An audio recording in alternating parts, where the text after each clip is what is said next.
Through the Eyes of Immigrants: The Struggle for Acceptance in the United States by David Meissner. Chapter 1. The Big Risk. Imagine that your family comes to you one day and tells you that you're moving in 2 months. Suppose they inform you that the family will not just be moving to another neighborhood or city. Instead, your family will be going to a completely different country. Let's call this country Terra Nova.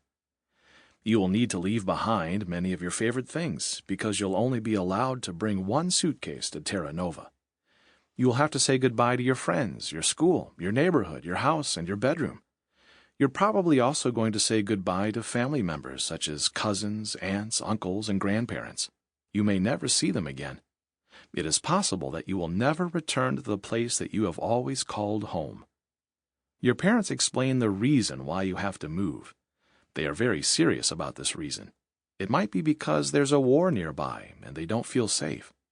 It might be because soldiers in your country are trying to push out or kill people of your religion or ethnicity.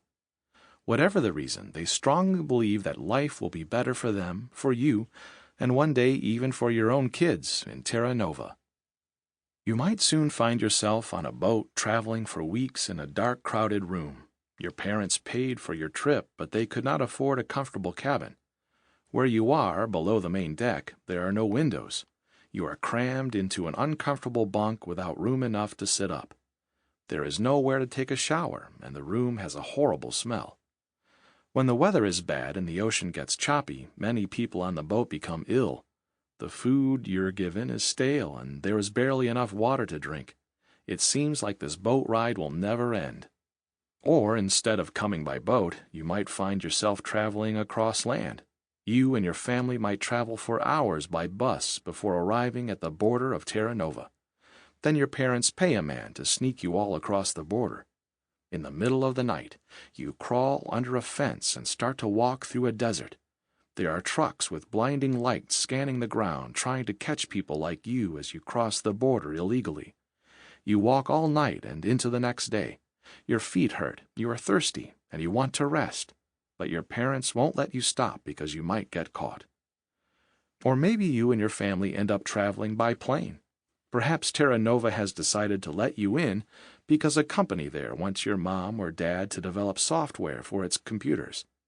Some family members already live there too. You land at the airport and officers check the visas in your passports. You don't need to hide anything because you are a legal immigrant. Arriving at the airport, you find many people who look very different from yourself. They speak a language that you do not understand. Everything is different, from the way people dress to the way everything smells. But then you see your relatives smiling and waiting for you. You are relieved to see familiar faces in this strange new land. Do you think anyone has actually had experiences like these? The answer is yes. Millions of immigrants have experienced the fear and uncertainty that comes with leaving their homes behind. While the stories of each family and individual are unique, there are some things that all immigrants have in common. None of them can predict exactly what their new lives will bring, and all of them take a huge risk by relocating to a new country. Deciding to move to a new land has always been a complicated decision. It is never easy to leave behind the people, places, and things that are most familiar to you. Also, most immigrants move to find better lives in a new country, but life as an immigrant is often quite difficult. Imagine once again that you are an immigrant. Sample complete. Ready to continue?